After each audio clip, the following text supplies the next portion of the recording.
Ben moi, ce qui m'est arrivé, c'est que j'ai perdu ma fille d'une surdose il y a 5 ans, en mai 2019. Ma fille Sarah-Jeanne avait 24 ans. Elle a utilisé les substances, dans le fond, un peu pour s'auto-médicamenter aussi. Elle avait touché à toutes sortes de drogues, mais finalement, c'est une drogue qui était contaminée qui l'a emportée. Donc, on a perdu notre fille il y a déjà 5 ans de ça.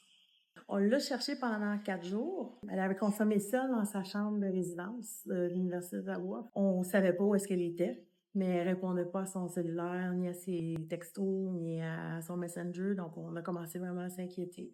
Puis c'est 4 jours plus tard que, finalement, on l'a retrouvée dans sa chambre des résidences. C'est sûr que c'est un choc. Plus le temps passait, plus on se disait, il est arrivé quelque chose, puis ça regarde pas bien. C'est un choc pour tout le monde. Moi, ça m'a peut-être fait encore plus de peine que mon fils réalise que sa sœur était partie. Ça a été difficile, que j'ai à lui apprendre que sa sœur était partie. Ça a été difficile pour moi. Par contre, moi, j'ai été chanceuse. J'ai une famille très là pour nous tous. On s'est vraiment comme serré les coudes tous ensemble. Puis moi, au lendemain, sachant qu'est-ce qui était arrivé, j'ai commencé à méditer. J'ai pas attendu. Donc même, dans la préparation de sa cérémonie, j'ai comme décidé qu'on ferait quelque chose pour elle en sa mémoire, qu'on a fait une levée de fonds pour dopamine, puis j'ai commencé à m'impliquer. Puis c'est vraiment, ça a changé ma vie de tout au tout, en entier, parce que non seulement mon militantisme m'a fait connaître tout le réseau de réduction des méfaits avec les gens qui sont formidables. Vraiment, on a des gens qui sont impliqués, qui sont dévoués, qui ont le cœur à la bonne place.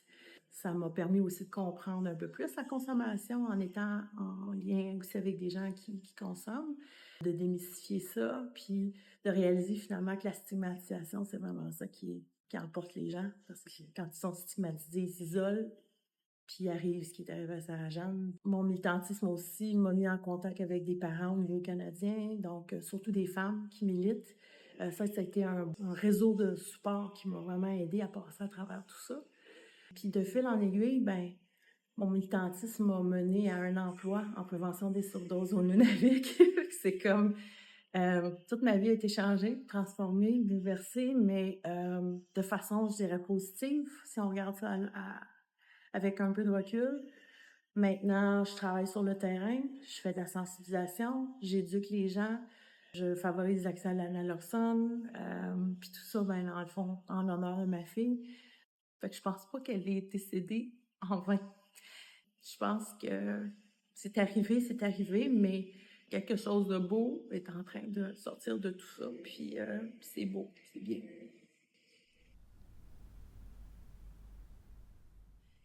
Je dirais, avant le décès de Sarah-Jeanne, j'avais des idées un petit peu peut-être préconçues sur la consommation, sur la légalisation. J'étais pas toujours chaude à l'idée de, tu sais, peut-être encourager une certaine consommation, mais de mieux connaître le mieux la réduction des méfaits, puis aussi d'avoir fait un certificat en toxico, ça m'a permis aussi de comprendre mieux beaucoup de choses. Là. Vraiment, je dis toujours que je comprends mieux ma fille maintenant qu'elle est décédée, ironiquement.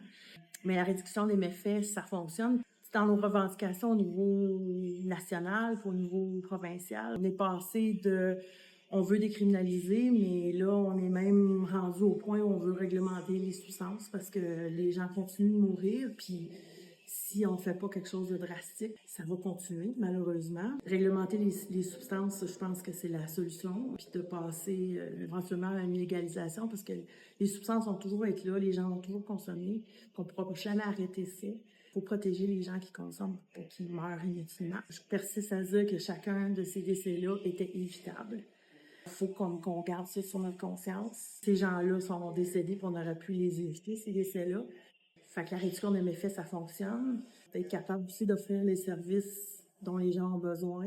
Puis ça, ben, c'est un petit peu frustrant parce que c'est pas toujours adéquat. On n'a pas le financement. On a des politiques qui sont pas tellement, qui aident vraiment pas. Il y a un manque de volonté politique. On se fait dire, par exemple, nous, l'organisation, on a demandé une reconnaissance de la crise comme une urgence de santé publique au niveau fédéral. Puis on se fait dire, les gens sont pas prêts. Fait que c'est un peu nous dire dans notre face, ton enfant en vaut pas la peine. Puis ça, c'est frustrant. J'ai déjà dit à des élus, tu sais, c'est de manquer de respect envers tous ceux qu'on a perdus, juste parce que c'est pas politically sexy, tu sais. Je déplore le fait que nos élus ont toujours une vision à court terme, ne voient jamais au-delà du 4 ans de mandat. Si on avait vraiment un plan de société par rapport à ça, je pense qu'on pourrait faire changer les choses. Je pense qu'il y a plus de gens qu'on pense qui sont prêts à voir des changements pour que la situation change. Et il faut pas juste s'attarder à quelques personnes qui crient dans les journaux qui sont contre, parce qu'il y en a une grosse majorité qui est silencieuse, qui nous appuie, puis qui comprennent aussi qu'il faut qu'on change les politiques, puis il faut qu'on mette de l'avant différentes mesures là, qui vont sauver nos proches le plus rapidement possible, parce que c'est une hécatombe. On est en train de perdre une génération entière. On est en train de rentrer dans l'autre génération aussi. On a des enfants qui ont enterré leurs parents, puis c'est pas drôle, ça. Des parents qui ont enterré leurs enfants aussi, mais ça affecte tout le monde. Ce manque de leadership politique me frustre au plus haut point. Je ferai jamais de politique pour ça parce que je veux pas être obligée de suivre une ligne de parti. J'aime mieux militer puis avoir la liberté de dire les choses telles qu'elles sont, sans être bâillonnée, du moins. Donc, c'est ça. Une frustration qui est constante, un découragement aussi. Souvent, on devient fatigué de militer. On a l'impression qu'il n'y a rien qui change, que les gens meurent. Et ça, c'est fatigant, c'est épuisant. Ça draine moralement. Des fois, il faut comme se retirer un peu pour se ressourcer. C'est un peu la réalité, je pense, des militants dans ce milieu-là, malheureusement. La Journée internationale de sensibilisation sur l'eau, c'est un moment où on peut tous se réunir ensemble pour commémorer ceux qu'on a perdus. Je trouve aussi que c'est une journée qui nous permet de nous redonner un petit peu d'espoir parce qu'on se rend compte à quel point tout un chacun, quand on se voit, c'est une espèce de beaux moments pour qu'on soit tous ensemble, puis pour se rendre compte finalement qu'on n'est pas seul dans notre combat, qu'il y en a d'autres qui sont avec nous. Fait que cette journée-là est extrêmement importante. Ça fait des années là, qu'on veut la reconnaissance au niveau de la ville ici. Là, on a eu la reconnaissance au niveau de l'Assemblée nationale. C'est super. Il faut que ça continue, il faut que ça aille de l'avant. Mais c'est pas juste le 31 août, c'est toute l'année. Il faut pas qu'au 1er septembre, on mette ça dans les tiroirs puis qu'on n'en parle plus jusqu'à l'année d'après. Il faut que la sensibilisation se fasse 24/7, 52 semaines par année, 365 jours par année. On est plusieurs, dont plusieurs parents, qui portons cette voie-là de sensibilisation en parlant de l'histoire de nos enfants pour faire réaliser aux gens finalement que tout le monde peut être affecté. C'est des vies qu'on perd. Moi, je dis toujours, c'est des belles personnes pleines de rêves et d'espoir qu'on perd. Des rêves et des plans de vie qui ne seront jamais réalisés. Cette journée-là, c'est pour penser à eux, même si on pense à eux à tous les jours, mais c'est aussi pour se donner de l'espoir tous ensemble, pour dire que faut pas lâcher, il faut pas baisser les bras, qu'il faut continuer le combat.